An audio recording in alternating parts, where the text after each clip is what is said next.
Here we have 2024 GMC Terrain, and if you're looking to do a hard or soft reset due to the reasons why you're having some connections with radio, connecting a Bluetooth device, or you're having some issues with the infotainment system, what you do is you click on settings right here, then you will scroll all the way down.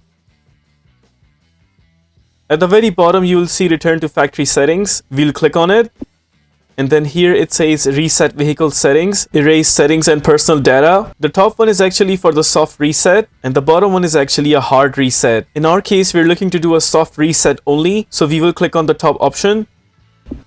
It says you're about to reset all vehicle settings for the current user. We will press reset. And there we got the soft reset completely done. Now click OK. Click on the X on top right. Then press the home screen. There it is. That is how you do the soft reset on this car. But if you're looking for a hard reset, you just need to click on the bottom option, erase settings and personal data. If this video helps you in any way, please consider liking this video and subscribing to our channel.